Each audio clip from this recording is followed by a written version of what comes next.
Bismillahirrahmanirrahim. Assalamualaikum warahmatullahi wabarakatuh. Perkenalkan, nama saya Kasmawati, NIM 1765171 kelas B. Saya akan mereview materi tentang fase desain. 1. Pendahuluan. Aktivitas utama dalam fase desain adalah membuat top dan medium level dari desain sistem dan mendokumentasikannya dalam spesifikasi desain. Aktivitas kedua dimulai dengan melakukan rencana tes penerimaan atau acceptance test plan atau dikenal dengan ATP. ATP adalah sebuah dokumen tes yang akan digunakan untuk mendemonstrasikan seluruh fungsi sistem kepada user pada fase penerimaan. Terdapat dua langkah dalam mendesain sistem software, yaitu pertama, bagilah sistem menjadi beberapa komponen secara fungsional. Kedua, hubungkanlah komponen-komponen tersebut. 2. Desain yang terstruktur.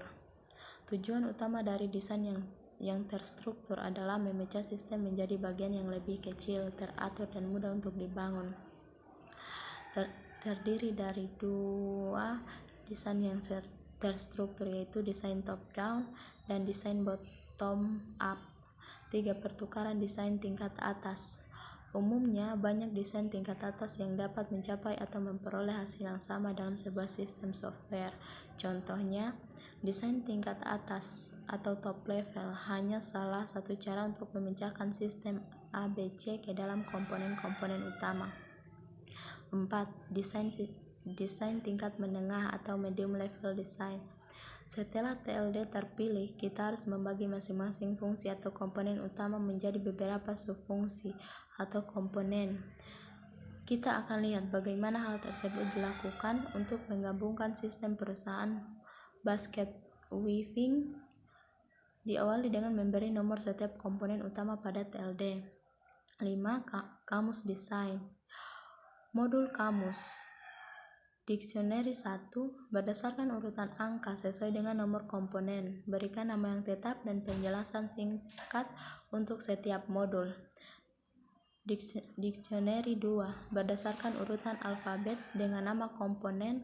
Berikan nomor yang tetap dan penjelasan singkat untuk setiap modul. Dictionary 3 berdasarkan urutan alfabet dengan penjelasan singkat. Berikan nomor komponen dan nama yang tetap. Kamus data umum atau The Common Data Dictionary. Daftar alfabet menyusun semua parameter yang ditunjukkan pada tanda panah aliran data. Untuk setiap item, penjelasan tipe, panjang, batasan, dan modul yang digunakan. 6. Modul terstruktur atau sejauh mana Anda dapat merincinya. Sebuah modul terstruktur memiliki ciri-ciri sebagai berikut. 1. Berfungsi sepenuhnya sebagai fungsi tunggal. 2. Ukurannya kecil. 3. Dapat diprediksi. 4. Tidak tergantung atau independen. 7. Desain file. Dapatkan kinerja yang sesungguhnya. Anda mulai mendesain file dengan melihat hasil dari fase analisis, kebutuhan dan desain level atas yang sejauh ini dihasilkan. 8. Sistem manajemen database relasional atau RDBMS. Penghematan waktu yang diakibatkan oleh pemakaian yang mudah dan fleksibilitas dari sistem membuat RDBMS yang terdapat pada sebuah komputer CPU yang baik sebagai investasi yang berharga. 9. Keuntungan dari analisis dan desain yang terstruktur, yaitu mengurangi jumlah kesalahan. Tabel statistik berikut ini diambil dari hasil survei oleh TRW untuk proyek besar dan DEC, Customer Service System Engineering. 10. Proses desain atau the design process. Terdiri dari 2, yaitu tim desain atau the design team dan pertemuan desain. 11. Dokumentasi teknik. Pertimbangkan hal-hal berikut ketika menulis dokumentasi teknik, yaitu 1. Gunakan bahasa yang formal dan tepat. 2. Gunakan gambar, diagram yang terstruktur dan yang sejenisnya. 3. Buatlah agar maksud dari desain menjadi jelas pada beberapa halaman pertama. kemudian uraikan. 4. Cobalah untuk konsisten pada grafik-grafik dan struktur kalimat. 12. Standar ketentuan pada waktu desain. Buatlah aturan yang standar seperti berikut. 1. Beberapa ketentuan desain. 2. Parameter yang mendahului. 3. Penanganan kesalahan. 4. Standar pemrograman. 5. Programmer memulai dengan template ini dan mengisikan kode proses.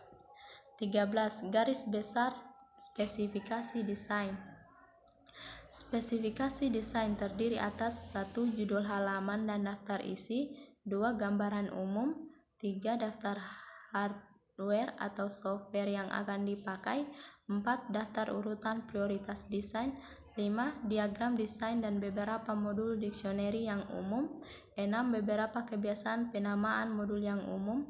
7. Parameter yang dipakai dan data dictionaries. 8. Penanganan kesalahan. Jelaskan bagaimana kesalahan akan ditangani. 9. Standar pemrograman terstruktur. 10. Alat pemrograman terstruktur. 11. Top level design termasuk struktur diagram TLD. 12. Medium level design termasuk struktur diagram MLD. 13. Modul dan kamus data. 14. File dan tabel. 14. Menguji desain. Ketika desain telah diselesaikan, semuanya harus berjalan dengan benar. Maksudnya adalah untuk menjamin hal-hal berikut ini, yaitu 1. Semua keperluan spesifikasi fungsi sudah ketemu. 2. Desain mudah diprogram dan dipelihara. 3. Dapat diimplementasikan sesuai dengan waktu dan anggaran. 15. Merubah permintaan sesuai dengan desain. Beberapa desain yang dirinci akan selalu membawa pada perubahan permintaan. Anda harus kembali kepada user sekarang dan meyakinkan user bahwa dia sebenarnya tidak menginginkan apa yang dia minta sebelumnya. 16. Perencanaan penerimaan. Meskipun penerimaan adalah tahapan pada bab tersendiri nantinya, perencanaan penerimaan dapat dimulai setelah desain level menengah dikerjakan. 17. Desain siap pakai.